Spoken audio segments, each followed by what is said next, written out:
Hey guys, welcome to Deepwater Legends. Thank you for tuning in. Tonight we have two special guests from Seakeeper and Seakeeper Ride. They both are conveniently named Tyler, so hope you don't get confused. Welcome to the show, Tylers. We're happy to have you and to hear about your awesome product. I've ridden on a ton of boats with Seakeepers. They've all been tremendous. And we're super pumped to have you on the show. I met you guys a couple weeks ago at the South Carolina Mahi tournament, and I was happy to connect and even happier to have you on here tonight. Welcome to the show. Thanks for Yeah. having Thank you, Nathan. Thank you, Troy. No problem. If you guys don't mind just doing a quick introduction on which one of you guys is Seakeeper Ride, which one is Seakeeper, and then we'll jump right in. Jump in here first. Yeah, my name's Tyler Mosner.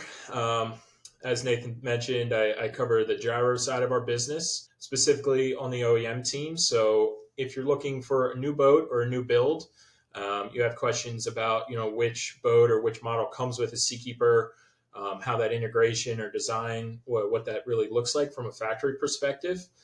Please feel free to reach out. So, really, any builder from Maine down to Georgia over to the Midwest, kind of pretty much everything besides Florida. So, if there's a boat builder within that region, I'm very specific with Seakeeper integration specifically. Can talk you through everything from sales, after sales, warranty, service.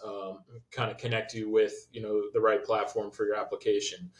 You can reach me at Tmosner, Mosner, at seakeeper.com or by cell phone 240-808-5955. Yeah, and so I'm the other Tyler with Seakeeper. I'm on the Seakeeper Ride side. I'm the aftermarket sales representative in the Southeast, so in the Carolinas. I've got the Carolinas and Georgia. So any boats that are not OEM coming from the factory, we are refitting them with Seakeeper Ride systems, taking the old trim tabs off and refitting those. And my email is Tcausey, Causey at seakeeper.com. And my number is 240-606-1754. More than happy to help with any type of Seakeeper ride. Questions, concerns, potential refits, anything, give me a call, shoot an email. Always open. Well, thank you again, guys, for coming in, and thank all of you guys for tuning into Deepwater Legends. We have one heck of a show for you tonight. These gentlemen are experts at this stuff, and when I was talking to them, they had a lot of surprising facts that I didn't know. Even being on a bunch of boats with Seakeepers, I was very unfamiliar with Seakeeper Ride specifically, and one of the things was how affordable it was. How not labor intensive it was to install on your boat. And it really shocked me.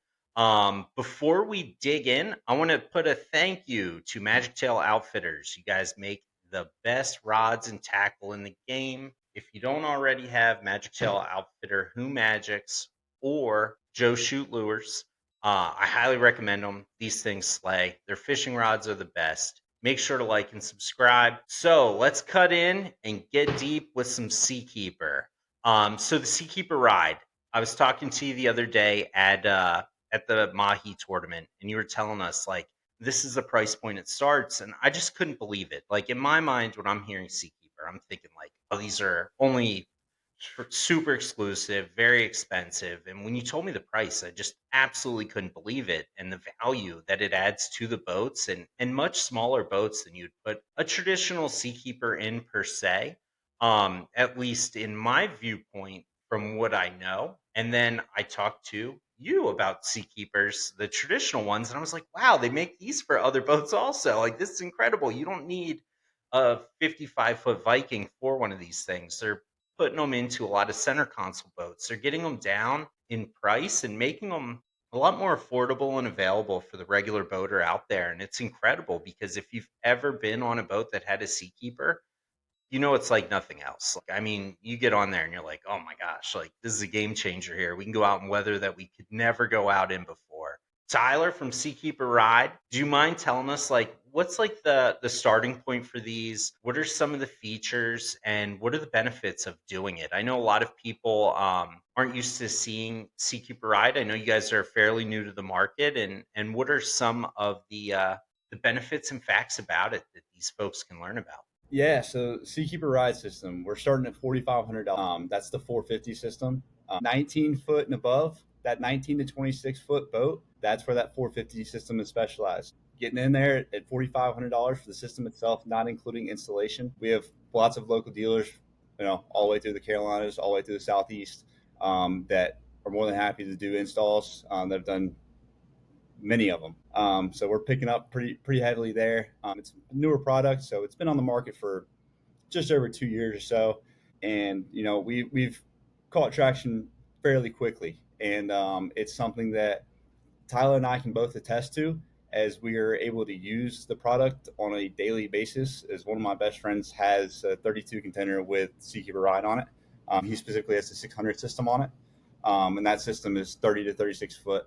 Recently, we've had the 450 all the way up to the 750 that claims 19 to 42 foot boats. And just recently, within the last couple of weeks, we've launched systems all the way up to that 1500 size. So we are now able to work in boats up to about 55 feet, starting to enter into that sport fish market and open up a whole new line of boats, whole new line of fishing. So really excited about that.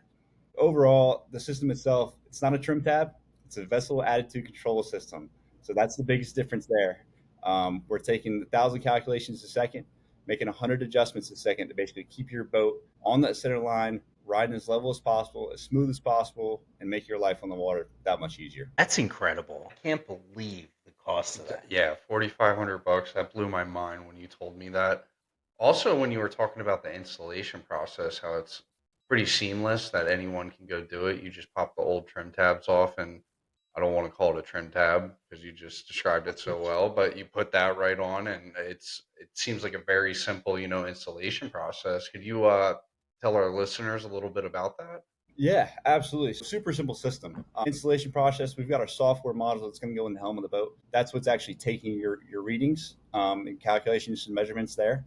We've got a distribution module that is mounted somewhere near the bilge that's connected to your two controllers in the back as well as power. And then we've got your controllers, which is what's actually doing the work that's mounted on the back of your boat, which are replacing your trim tabs. So basically what will happen is those old tabs will come off your boat. You will grind down to the fiberglass and use an adhesive such as a Plexus, a Shy Grip, a System 610, or other approved adhesive that we have on our website.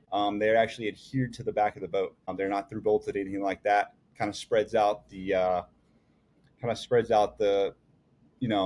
guess the strength that the force that the water is putting on that system kind of spreads out that force, making things not concise.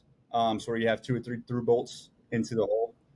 So make it a little more easy on the boat there. That's incredible. And then other Seakeeper Tyler. So how do these systems compare, and what size boats do you guys make the traditional Seakeeper that everyone usually thinks of when they're thinking of like a gyro in a boat? What size boats do you guys have those systems for? Because you guys also have a large range of products as well. Yeah, it's a good question, and I think it's something that we continually try to educate the customer base on. It still surprises me.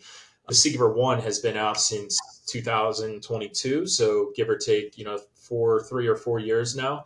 When we first came to market, in the early 2000s, we were doing some R&D in 2003, and then 4 or 5 years later, we came to market with the first unit. So when we first came to market, I think traditionally a lot of people are familiar with Seakeepers in the larger size, just as you had mentioned, right? In the sport fish market, and that 50 to mid 60s range was really the core market when we first started. Believe it or not, it's a lot easier to make Seakeeper gyros larger to scale them up, but we specifically wanted to target the recreational center console markets. All of our R&D and design engineering work from that point on was kind of making everything smaller. It's a lot easier said than done. So we finally came out with the Seakeeper 1 in 22. And that's really, production wise, you'll see anywhere from 25 to 26 foot boat, brand new on the OEM side. You'll see you'll see that in a production setting. Really, there is no minimum cap on boat sizing when you get down. It's just available room, right? I think as everyone that's been on a boat, we all know that there's 6 gallons of stuff in a 5-gallon bucket, and we're trying to fight over room. But if you have the room and structurally, the application is approved, we've done pretty small, but 21, 22 foot center consoles for the right application. But generally speaking, I would say main production anywhere from a 25 to 26 foot boat is what you're going to see. And, you know, there really is a customer base for that. I think we're starting to see that. Go to all the major boat shows, all the regional boat shows. We attend, you know, a lot of different events, and it still surprises me that I'm familiar with it because I deal with them every day. But the general customer base is, I can't believe how small they've gotten over the years. And, you know, the price point, as you mentioned, it follows, has decreased as well. So Seakeeper 1, $16,900, so just shy of 17,000 plus installation. I think, you know, a good option cost anywhere from $25 to $30,000 is what you'll see on a new boat. So it's very in line with, say, a pair of MFDs and you know, a good transducer. Right? We're trying to be within that ballpark of option costs when you look at a new boat purchase. I was really surprised to see that you guys also offer an on-deck version of Seakeeper as well. So if your boat is lacking like the traditional space to really stuff one of these babies down in, these guys got you covered still. So you Yeah. really have no excuse for a poor riding boat. Yeah, I would So say 90% of, maybe not, maybe 75%, just rough ballpark, is the Seakeeper 1 is deck mounted in most applications. So right underneath the helm seat, traditionally where you might have a cooler or some tackle storage, and or down in the head space. You know, there's a lot of heads on 26, 28 foot boats that don't get used, and it's a perfect place for us to kind of stick it down in there on a deck mount application. So it's fair to say a lot of these new boat builders are building their boats specifically around the Seakeeper. Like they're like, we know people want them. We know it's going to be installed. Let's make this space as usable as possible and get this thing tucked away. Because aside from like putting a big cooler or something under a seat, like that's a perfect spot right in a central location to really keep it better. Now, have you guys noticed any kind of improvements, whether it's deck mounted or below deck? Like, does it play a factor in like what size or anything that you have to go with? Yeah, it's another really good question. Something we get asked all the time. There is no difference in performance when we're talking about such minimal distances between, you know, a deck to a stringer application, being 2-3 feet at the most, 3 feet. You know, in a smaller, there's no performance that you're giving up there, sacrificing. So in all honesty, in terms of serviceability and accessibility to the unit, and decrease installation costs, the deck mount application is most likely preferred in Seakeeper 1 application. So, what's the biggest distinguishing factor if someone should go with a Seakeeper Ride or a Seakeeper One or one of the other options? If you guys have such a large scope of both these products to be able to fit in both size boats, what would really be the one, or is there an option to have both? Yeah, we definitely have an option to have both. The systems complement each other extremely well. We like to say the ride gets you there and the gyro keeps you there. As one is really effective in that sitting still at a 10-mile-an-hour range, and one becomes really effective after that 10-mile-an-hour range. So two vastly different products under one company that benefit your boat in two different ways, that are both equally as effective for your boat and for what you're doing. But it also does depend greatly on what you use your boat for and what kind of runs you're making, whether you're bottom fishing, whether you're trolling, whether you're making those 70-mile runs or you're just hanging out at the sandbar. So a lot of it depends on the customer. Yeah, I think the pile on there, that's well said. And you know, it's a continuous education that Tyler and I felt like this would be a great opportunity to kind of get on here together and clear the air on the differences. And like you mentioned, two completely different products. Ideally, you know, the Seakeeper Ride and the gyro aren't in direct communication, as they both serve their own purpose on the boat through different speed ranges. But technically speaking, the gyro is most effective from 0 to 10 miles an hour.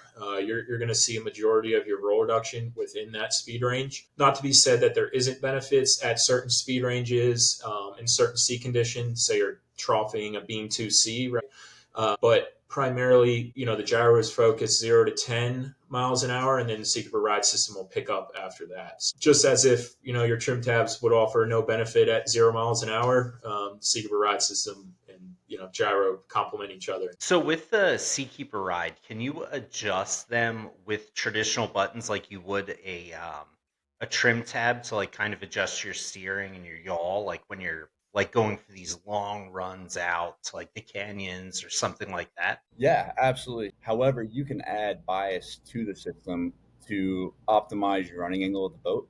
So if you want to heel the boat a little bit to the right, a little bit to the left, port, starboard, depending on beam seas, following seas, whatever you may have, you have the ability to do that through your MFDs that are compatible with the system, or through your control pad, which basically takes place of that old trim tab keypad.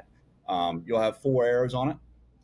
That top arrow you can press, and it'll actually deploy the tabs, not the tabs, the vessel attitude control system, to actually um, keep that bow down so you can cut through those head seas a little bit better versus those situations where you want that bow to ride a little bit higher in a following sea so you don't stuff it. So there is full customer control there. That's awesome. And with the traditional Seakeeper, I know one of the questions I would have is if you get into a situation you're deep dropping, you have a traditional gyro Seakeeper on your boat, is it going to affect your trolling motor at all? Are you going to have a harder time keeping it steady and so forth with it turned on? Yeah, that's a question again we get a lot. I think that there is a misconception that there's sort of external factors of the gyroscope coming out of your hull. Traditionally, if you think of stabilizers, you think of appendages or fins that come out. Everything is self-contained in the hull, right? So we're just utilizing gyroscopic torque. All we're utilizing is the speed of the flywheel. So a combination of the weight, heavy steel flywheel, and the high rate of speed, anywhere from 9,700 RPM, creates gyroscopic torque, and we can offset that boat roll by precessing the sphere.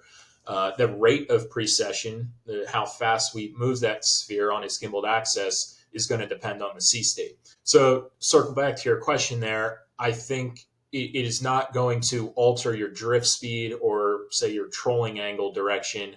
All we're doing is reacting to a port side or starboard side list or angle and correcting that. That being said, you're going to heave over the waves. So, in my experience on a spot lock application, I think it works substantially better with the Seakeeper gyro because you're not getting that roll angle where the head of the trolling motor pops out. And a lot of situations you get GPS lost and the motor shuts itself off and you got to reset. So we're really keeping that trolling motor in place under the swell. We're heaving over the wave as the wave pushes the boat up and down. So are there any kind of boats that come to mind that aren't able to have a Seakeeper, whether a ride or a traditional Seakeeper, or aside from size and space to put the Seakeeper, pretty much every boat can have it? Yeah, that's correct. I'd say the number one factor we're always fighting is available space. I would say the most difficult application within hull types is going to be catamarans. And you would think because catamarans are naturally more stable, that it would be easier or it would require less Seakeeper gyro for us to stabilize, but it's actually quite the opposite. And to not get too technical, the roll angle of a monohull is much quicker and snappier than a catamaran, right? A catamaran's a much slower, heavier roll angle. So we actually need more gyroscopic torque to offset that heavy, slow roll angle. And that becomes somewhat of a space issue when you consider, all right, let's just use a 29-foot catamaran, for example, right? Traditionally, this would take a Seakeeper 1 in a monohull or V-hull configuration. But now that we've stepped up to a catamaran, we need somewhere like 1.5 to 2x the gyro to stabilize. So now we need to make room on a 29-foot boat for a Seakeeper 2 that traditionally would be on, anywhere from a 31 to a 34-foot boat, right? So that's that's not to say we've done, our fair share of catamarans. And that kind of brings up, the next setup, which is multi Seakeeper unit configurations, right? So a lot of times we'll have the available room in those tunes or in those sponsons on each side of the hull. So we can do one starboard side, one port side, and we can do two Seakeeper 1s to equal Seakeeper 2 rather than just a single unit if that's what the available space requires. But yeah, great question. I would say other than that, there's really not much we can't do. We've done cold molded, everything from cold molded to full wooden stringer boats to aluminum. You name it, we'll find a way. We get pretty creative. And does age play any issue in it? Boats of all age can have it as well. Yeah, certainly. We've done a lot of restoration boats. We've done, boats from the 70s, 80s. That, obviously there's a fair amount of structural considerations when you go to install a Seakeeper that we have our minimum requirements on, lamination schedules and sort of structural requirements from a stringer standpoint and with the stringers. But that being said, our dealer network they all go to training down in Tampa, Florida. We take installation very seriously. It's not something that we'll ever ship directly to a customer or to a dealer that is not certified or trained by us. So they'll go down to our Tampa training facility. They go through a pretty extensive not only service but installation class where we review the requirements for that installation. And then a lot of times, our dealers will, if they're a high quality or high quantity dealer doing a lot of installs, they'll have a naval architect that they sub out for a lot of applications. But if from the factory, if you're getting a relatively new boat and, we know the lamination schedule, it's relatively plug and play. Are there maintenance intervals on both systems? I'm curious. Do I got to get special oil or anything? Yeah, I mean, on the ride side of things, just to jump back to Nathan's question real quick, we are not currently compatible with catamarans yet. Multi-hull boats, we are not on yet. Keyword yet. So the technology is a little bit different there, as Tyler kind of explained. Stability differences there versus monohull versus a multi-hull or catamaran boat. But other than that, pretty much good to go. Do get a lot of questions about, trim tab pockets. So you got your other Linkos or other brand trim tabs on there. Yes, we can still do that. Those pockets will need to be filled though. We've got multiple different ways to do that. That's something you can contact me about if needed.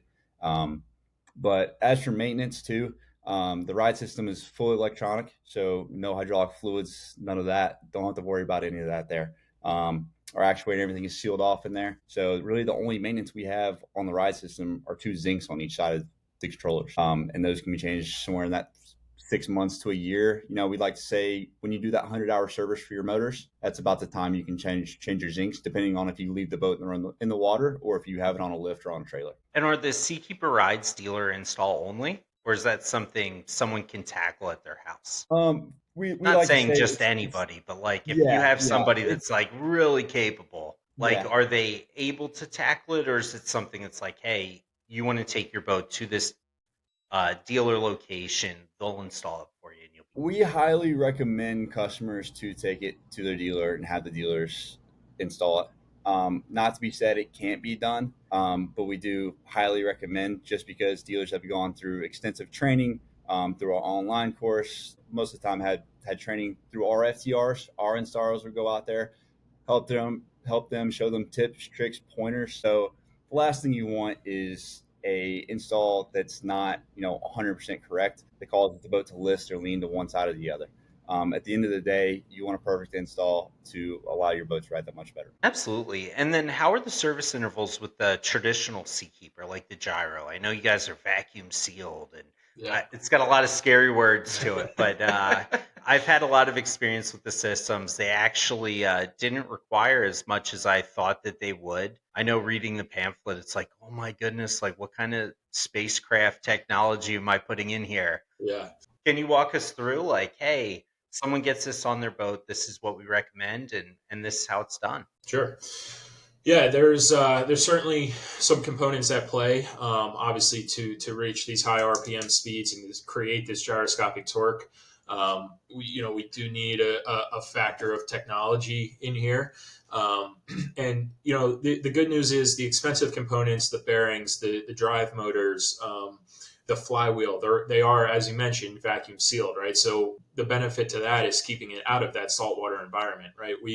It's a perfect atmosphere within that sphere, all the errors removed. It not only helps with cutting down on service of the major components, but it also cuts our power consumption by 2/3, right? So you think on a 12-volt system, you're spinning up, call it a 300-pound flywheel at 9,700 RPM. It would require a lot of DC voltage, but because it's vacuum sealed, we're only requiring anywhere from 12 to 15 amps when it's fully spooled up. So that always surprises everyone, and I think that's an important factor to note, that a lot of people feel that they're limited because they don't have, say, a genset or access to shore power. But in reality, Seakeeper 1, Seakeeper 2, they're very power efficient. Circling back to the service aspect here, as Tyler mentioned, we also do utilize zincs in our heat exchanger. So we're picking up raw water through a dedicated seacock or water pickup. We're running that raw water through a glycol heat exchanger. So on certain units, the larger units, we do require a zinc change, and that's obviously just as needed. Your annual service or your 1,000-hour service, whichever comes first, is going to just be an inspection. This inspection is just looking over mounting hardware, connection points, fluid levels, or glycol fluid levels. So really, the annual service, the 1,000-hour service, we have just revised, I would say within the past 6 or 7 months, to just include inspections. That being said, if you are a Seakeeper owner and you're on a yearly inspection service or a brake fluid service, there's certainly nothing wrong with replacing or changing fluids out, but it's just not a requirement to keep the warranty, if you will. The first major, I would say, service is going to be at 2,000 hours. And at that point, depending on the unit, there's a few things that we check, and fluid checks or fluid replacements, glycol flushes. But other than that, there's really no major service as you would think traditionally of a motor or an outboard. Really, the first annual service is just an inspection. I think when we first released our product, of course, we're being very cautious. We're going forward with the best sort of warranty or service requirements that we want to until we get data on these units to say, all right, well, how long is brake fluid lasting? How long is glycol fluid lasting in these units? And now that we've been around, have 30,000 units in the field, we can kind of pinpoint exactly what intervals this service is required. And ultimately, we're looking to cut down on cost of ownership for Seakeeper gyro owners. But all that's listed on our website. You can kind of break that down by specific units and see what the annual service estimates would be. That's incredible. So you pretty much, both of these units, just set it and forget it. So what kind of warranties come with these units? Of course, I'm sure they have to be installed by a dealer and maintained properly. What kind of warranties does Seakeeper offer on both systems? So the gyro is going to be straight out of the box with no extended warranties. It's going to be a 2-year or 2,000 hour, and that's whichever comes first. For the applications, it's 2 years. It's pretty rare that we see. Yeah, if you're putting 2,000 hours on in 2 years, call me. I want to come fishing with you. Yeah, like that's some serious time. Yeah, oh yeah. But we do a fair amount of commercial and defense work as well. So you'd be surprised how fast some of those guys rack up hours. We actually just did Charleston Harbor Pilot's boat right here in the harbor. So pilot boats that go up to the side of the ships and board and deboard, and I think they got the boat maybe within the past 3 weeks, and I went on the boat the other day and there was like 200 some hours already. I'm like, wow. All right. And we have another one down in Galveston, Texas, that they just keep it running 24 hours a day pretty much. So I think your point of set it and forget it, that's exactly right. We our user interface is always designed to click the button, leave it on in the background, and continue doing what you're doing. But to wrap that up, we also do offer some extended warranty packages as well. So you can get that pushed out, whether you're cognizant of your hours or your annual yearly ownership. And on the ride side warranty, we've got a 2 years parts warranty for systems. So fairly simple on our side. Awesome. And are there any kind of cool down periods for the traditional Seakeeper? Like if you keep it running for so long, you should cool it down for so long, or anything like that? Yeah. So there's been changes throughout the years of cooling systems. Again, just figuring out, what exactly is the best case scenario for recreational boat owners. And I think, we all know if you can make it as simple as possible, that's probably the best case scenario. So the spool down procedure is very easy. Press the power button and you forget about it. It's literally that easy. As soon as you press the power button, you can put your boat on the lift, you can put it on a trailer, you can get it hauled out. So going back to that vacuum sealed component there, because there is no air resistance, that flywheel will spin, depending on the unit, for 4 to 7 hours, right? Uninterrupted. If you were to just turn the power off and forget everything, it'll coast for a while. The good news about that is there's nothing you need to do during that time period. Like I said, you could put it right on a trailer and get it hauled out. That's awesome. And you guys heard it. If it's good enough for these harbor pilots and Department of Defense, it's good enough for your boat. If you're a weekend boater or a daily boater or a charter boat, like your boat's not going through anything like these boats are and running nonstop. Like that's incredible to hear. And you guys have a great track record. To kind of change it up, I know you guys are fishermen out of Charleston, where we are as well. If you could have any boat, what kind of boat would you guys have? Of course, it would probably have both Seakeeper and Seakeeper Yeah, Ride on it. yeah, But what kind of boat would you choose? I don't want to say what's your favorite because I'm not trying to get you yeah, yeah, yeah. between makers, but just your overall favorite one for you to own if you could have anything. What would it be? I'm gonna let Tyler go here. Then I'm gonna judge his response. Man, You look that's a like a tough. flats boat guy. I mean, I do have a flats boat, so we've gotten into that game a little bit too. But offshore wise, there's a lot of good options. I'm I love so many different brands out there. But if I was gonna pick one off of Charleston, based on using the Contender as much as we have, I have become a pretty big fan of Contender, but I think I would probably upsize it to that 39 Contender. We've done a few of those.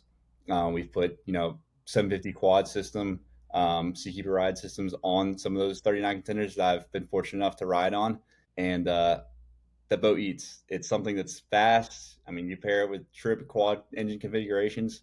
It's fast, fuel efficient, gets you where you need to go, but it's not something where it's too much that like you can't manage with one or two of your buddies. You know, I was on a 39 Contender with my friend Frank. He's going to be on here soon. And his boat did like 70 miles an hour. It was insane. That thing flies, man. Oh yeah. when you can How cruise about at you, 50 Tyler? miles If you an could have hour, anything, what would you pick? yeah, I'm gonna probably open a can of worms and shake it up here, but I've always grown up around twin screw diesel express and sportfish boats, and I grew up in New Jersey, fished out of That's where I there. fished out of Barnegat Inlet for the past like 10 years. Is that right? Yeah, yeah. Where were And you then out of?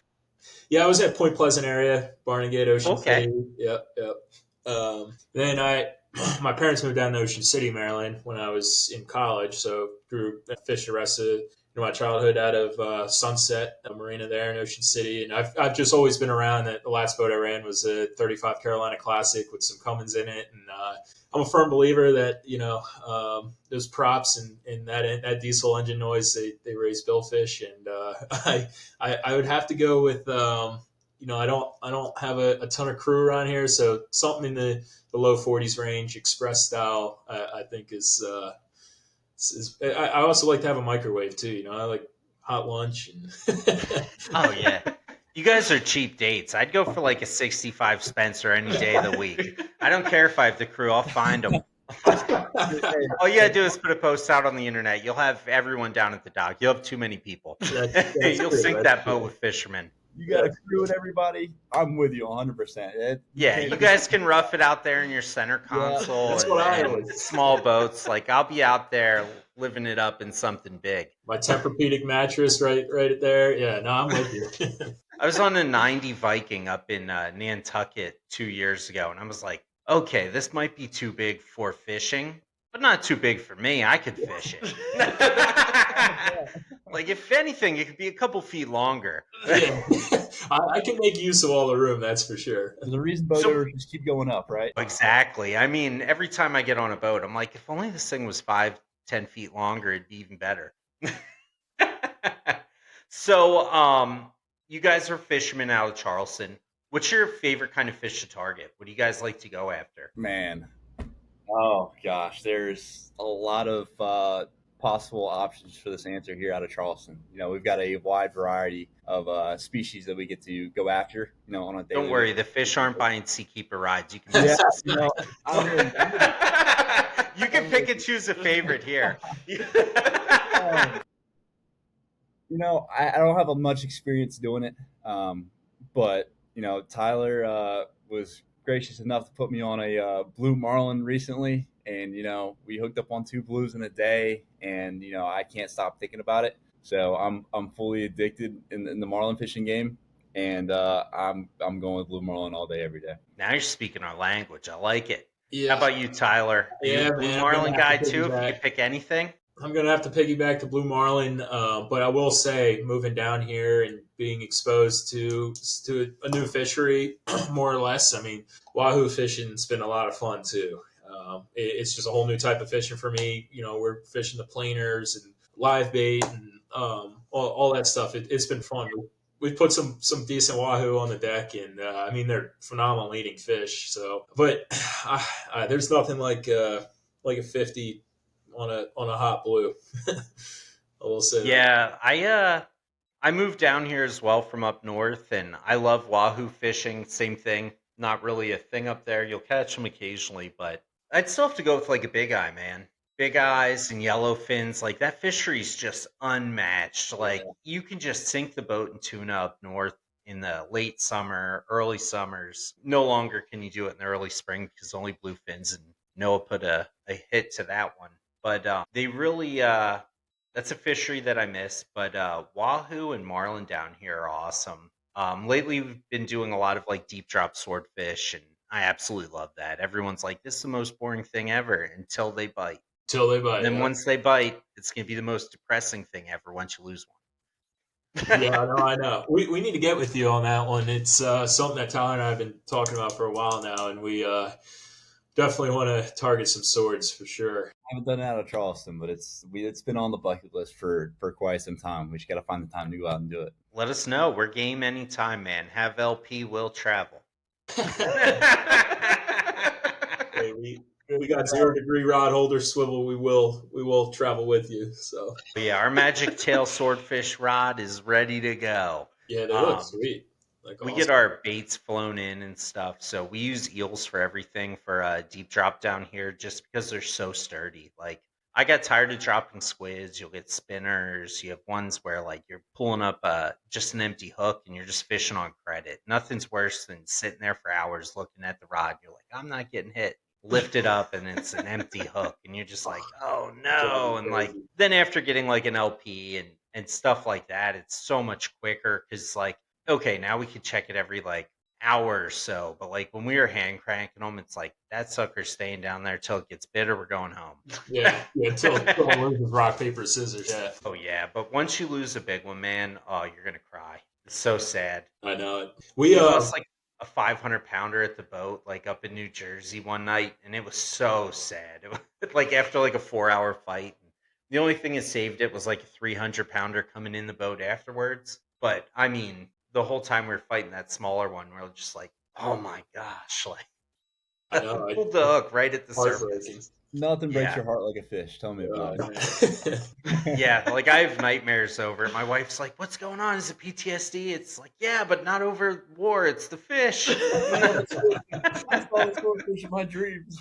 It like, keeps no. Every time. It's like one of those things you ride it in and you're like, I might hang this stuff up for good. And then you get back to the dock and you're like, I can't wait to go again. I swear if it was 100 pounds bigger, I'd need therapy.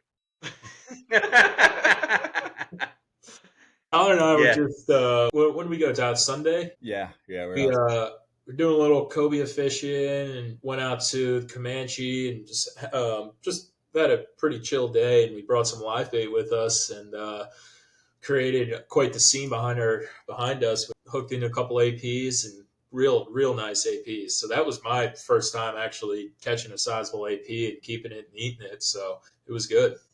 These guys got some really big ones a couple trips ago as well.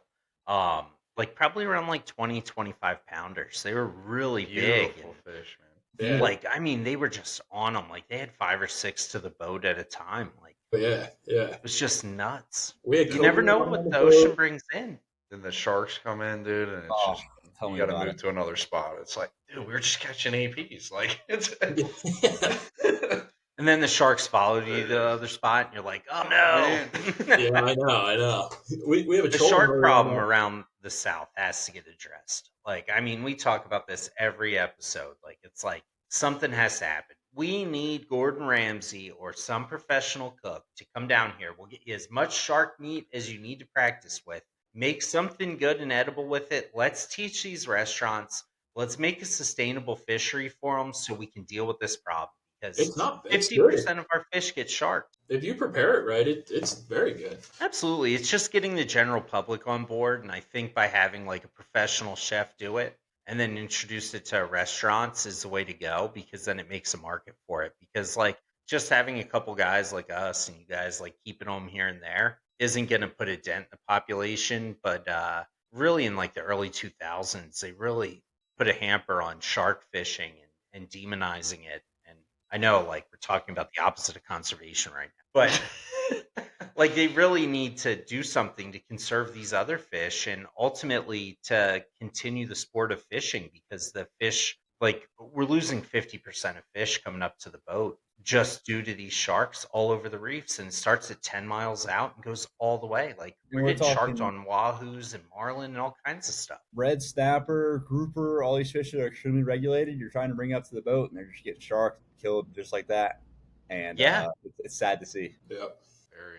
yeah, Doesn't matter for where you are, sure. though. I mean, down in I do a fair amount of fishing in the Keys. Same issue all the way up to I remember in the Northeast. You know, you're out in the canyons, and it got me thinking. I was thinking about chunking for yellowfin out in the canyons. That's some of the most fun fishing I've done in a very long time. But yeah, even out there, I mean, you just can't escape them. Yeah, probably the best chunker in the Northeast Canyons is John Azzato. Shout out to No Limits. Yeah, Book your trips with him. That guy is incredible. so fun, such a fun Slayer fishery. of fish, man. Yeah, Chunking for tuna is unmatched. Like it's just so much fun. There's so much harder to fight when you're not trolling and you're on lighter gear. yeah, And yeah. like people have never done it, just have no idea. Like catching like some of those upper 60s to 90-pound yellow fins towards the end of the summer is just crazy. You're getting an hour fight on these fish on like a Speedmaster or something like that. And you're just like, oh my gosh. That's so fun.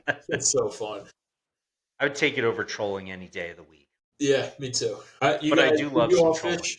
You all fish the Mahi series? Yes, so we fished the Mahi series. We had a lot of crappy weather. Both Oh. days that we declared weatherman was dead wrong. Every Dead trip. wrong. It was Every trip. horrible. Yeah. Yeah, I mean like it was like, oh, it'll be bright and sunny and like thunderstorms and dark. It looks like we're out there at midnight. It's middle of the day. Like bring your rain gear. They Sounds actually. like you and I fish the same days. But yeah, I always joke around. I could start a service telling people what days we're going to fish just so they know they can work those days. Like, you don't want to fish the days I'm going out there. Yeah. Like, all of our videos is like, man, this is terrible weather. Like, the fish look cool at the dock. It doesn't look cool when we're getting them. Oh, man, yeah, it was brutal. It was brutal. We decided if it's saying it's 9 seconds, then we can't go because it's got to be 5 or less. Yeah. Yeah. Every Or- time. Yeah, exactly. Like, we used AI to make a song just for our trips called If It's Blowing, We're Going. It was Like, we just count on the weatherman being wrong. If he says it's going to be nice, we're not going. He says it's going to be bad, we're going, and it's bad anyways. Exactly. That's the truth. Yeah, we had a Yeah. decent day one. We ran across what was it? Just like a pole or some sort of junk out there blowing We around. went straight to the ledge and wasn't seeing anything. So we were like, all right, we got to make a move. So me and Tyler hopped up and we making a run down south, and about 5 miles into it, came across a big old floating log and got really lucky. And we wore him out pretty good on that. So I had a decent day one. Our problem is we always go out there and we're like, okay, like we're doing this. And then we're like, well, like we caught a million of these before. Like, let's go to where like our only opportunity is going to be like a monster or Big. nothing. Yeah. Because none of us care about coming back with nothing.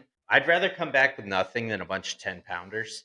Yeah. So like we just roll the dice. We're coming back heroes or zeros every time. Tournament So fishing for you right there. we'll be like, we're running 40 miles. 90 miles later, we're like, we're out past the Charleston lump. There's not a boat in sight. like like we were out there like fishing for mahi, and we had lines out. We're like, man, there's a lot of weeds here. You know where there's probably not a lot of weeds? Out past the Charleston lump on the other side of the Gulf Stream. And there's probably yellowfin tuna. Like, we're running out there, like reel them back in. And then it's like, well, while we're out there, we might as well also go for swordfish. Yeah. And like it's just those kind of things. It's like, well, the LP is on the boat. Like, we might as well. It's already here, right? That's our biggest problem is we take too much gear, that we have too many options. Yeah. And then it's like, this isn't working. ADHD mode. Let's go bottom fish. Let's go catch something quick. Like, we're going to do it quick. We're just going to get a swordfish quick, and then we're going to go fish the rest of this stuff. Get the And it's morale never- up, and we'll go figure out the mahi. Yeah. Yeah. And it's never quick.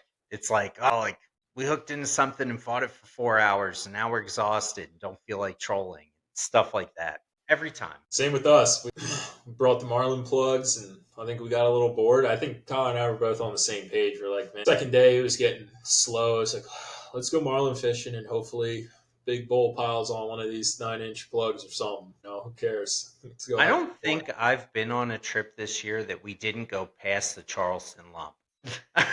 Like every single trip. And like for you guys listening that may not know, that's like 90 miles offshore. Like the Edisto Banks is like 70. Like we're way out there. That is a trek. Yeah, and it's just because like, hey, we hold a lot of gas. We have pretty efficient boat. We can do it. Why not? What do you guys run again? So right now we're running in a Robalo, so we can get out there pretty quick. We cruise at like 30 knots, and then on the way home, usually we have enough fuel to cruise like around like I'd say like 18, 38 22. knots. Okay, nice. Yeah, we just try to keep her calm going out there, so we have fuel to troll, and they can really burn it coming in. But yeah, it's that's our fatal flaw, is just going out there and being like, yeah, we're gonna run even further. Like we even had a Roths report the last time, and we decided we're like, nah, like we know where they are.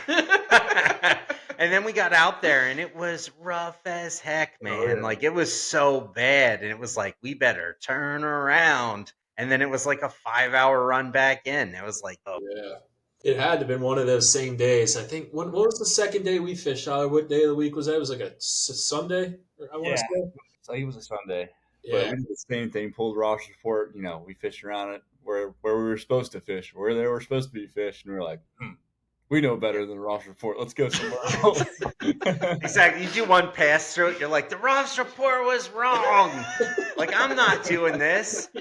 And then you're like, I know exactly where they are. 3 days ago, I seen that there was there's this spot. It's not showing on the SST chart right now, but I know it's still there. They're just wrong on the SST. And then I run out there, and it's like, what do you mean there's not a 4-degree temp mark here? Like 3 days ago, it's right here. Yeah, what do you mean that wasn't cloud cover? You're looking through like Facebook Messenger. You're like, on Monday, it was right here. Yeah, the weather turned so bad that one day I texted back to shore through the inReach. I'm like, did we miss something? Did something change in the last 6 hours? Because like it's now 5 to 6 at like 5. What is going on? 2 and 9. Dude, we were the only boat to declare one day, and it was so rough that the Mahi Mahi tournament declared us safe at the dock. At the end of the day. They were like, the Bonita made it home safe today. Like, they didn't do that for anyone else. I didn't know whether to be happy or sad. We were like, these guys are crazy. Like, if it was like, oh man, like giving me street cred or taking it away. It's a fine line. That's like funny. These guys are brave or dumb. Maybe both. I think I don't do know. remember seeing that, actually. That's funny. They're like the only boat to declare. The day before, the waves looked fine. Like, it didn't look too terrible. No one else wanted to declare. We went out anyways. Son of a gun, man. As soon as we're back to the dock, they made it home safe. Y'all gonna fish that hook cobia cup? Probably not. We don't do a lot of cobia. I mean, we go out and get them, but it's not something that we like try to target competitively or anything. Yeah. Yeah. I mean, probably maybe this fall we'll get into some kingfish stuff, but as far as for the rest of the year out of Charleston specifically, probably not. We'll probably head up north for some of those tournaments on some other boats though. Sweet. Awesome. Are Yeah, you guys doing any of the other tournaments in the area? that's what we're throwing the idea around of jumping in the Cobia Cup and maybe getting lucky on something, and then we're gonna fish the Hooked on Miracles, a charity kingfish tournament out of Ripley.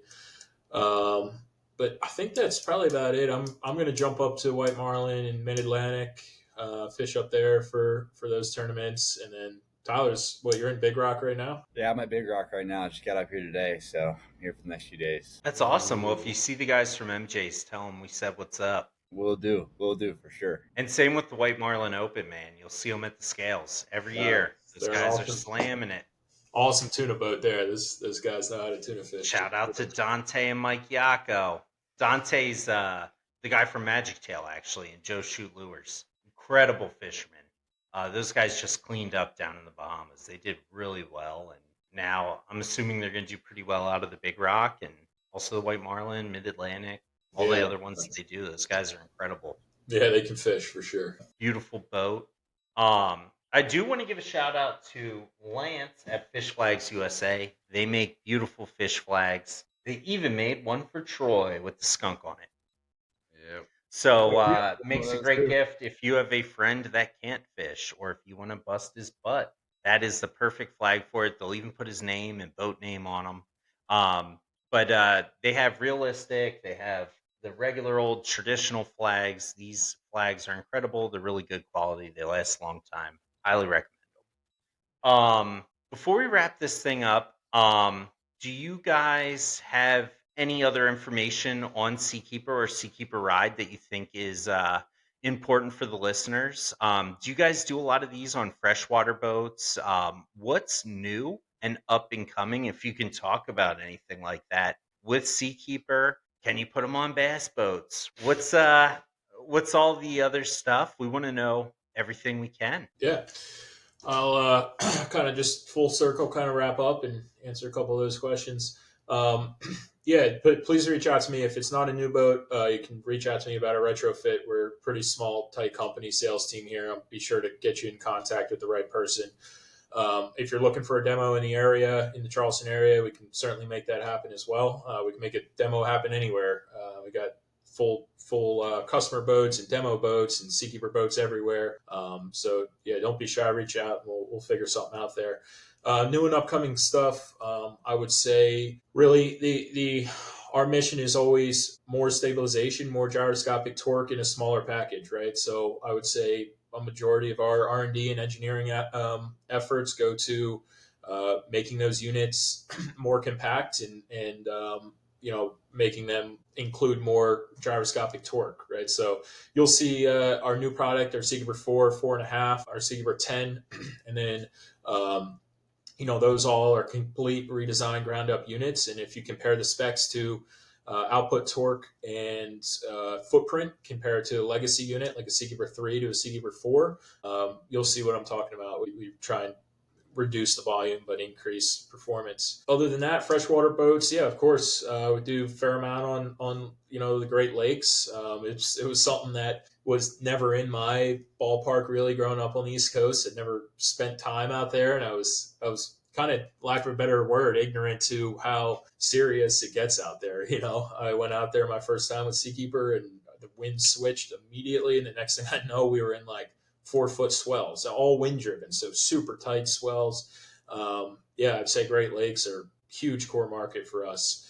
But yeah, other than that, want to thank you guys for having me on, and having us on and letting me speak. It's awesome. And how about you, Tyler? Can the Seakeeper Ride go on these bass boats? Are there any speed restrictions? We know some of these bass boats are approaching 90, 100 miles an hour. Do you guys have any kind of things that can be used on there? Anything that maybe in the future can be used on there? Yeah, to my knowledge, as of right now, we do not have any bass boats in the field, sadly. I'm a bass boat guy at heart. I grew up bass fishing, so I'm there. I grew up near Lake Murray, so I can attest to the freshwater market. We're not on bass boats as of yet. Not to say we can't be, though. We definitely can be, as long as we have space on the transom. If not, we can make modifications to most of the time make it happen. I'm not going to say every single boat we can, but most of the times we can make it happen. So if anybody You would like guys to heard go on it. That bass wasn't boat, a no. If you got a bass boat that's fast, reach out to Tyler. We want to see it happen. We want to see some videos. We'll videotape you with it.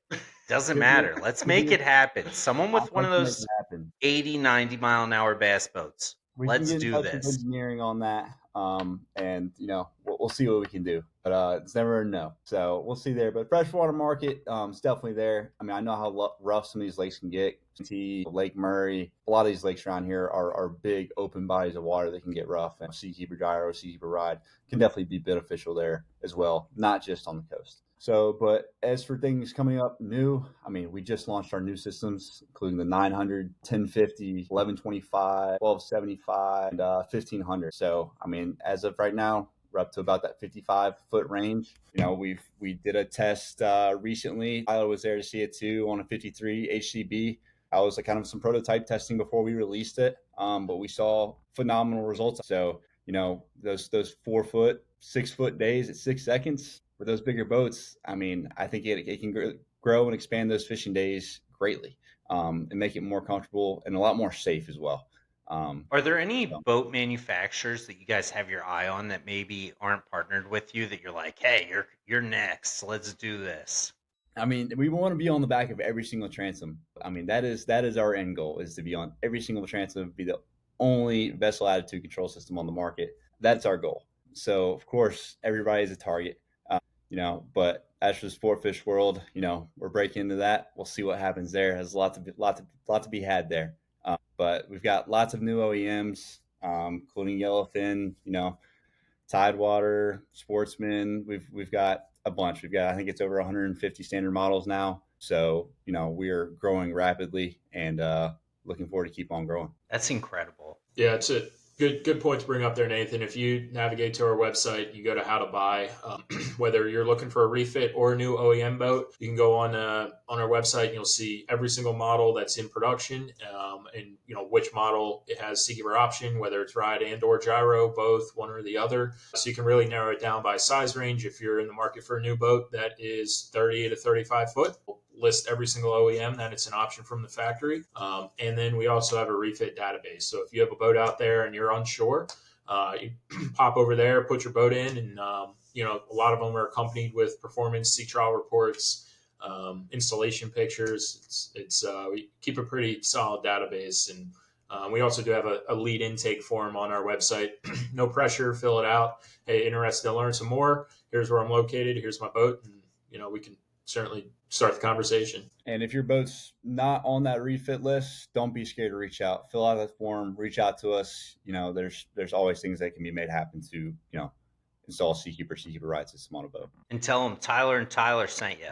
Tyler, you got it. So I know some of our viewers are going to have to go back to their significant other and might be trying to convince them right now. I know, this stability aspect brings safety. I'm wondering, does it help seasickness at all? Certainly, yeah, absolutely. I think that's something we're pretty proud of as a company. Is the testimonials from people saying, "Hey, I'd love to be in on the water, but I got seasick, and now this kind of opened up that opportunity for me to get out there with my family, or get out there with my husband, or whatever the case may be."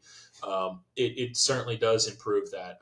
And it's funny enough to say I grew up without one, obviously fishing, most of my life. And I start fishing on Seakeeper boats and all these gyros here and there, connections I've made. And then I get on a boat without one. I'm like, man, I forget what my sea legs feel like, to be honest with you, You're like, my back's kind of hurting yeah, today.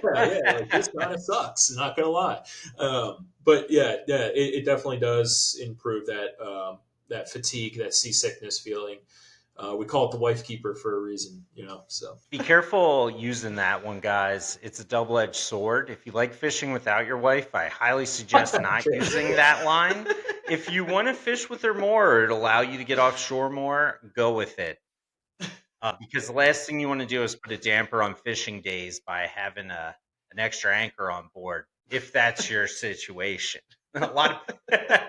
Yeah, give So me a call. We can pull an easy plug or something, make an error code, an alarm code, make it non-functional for the day.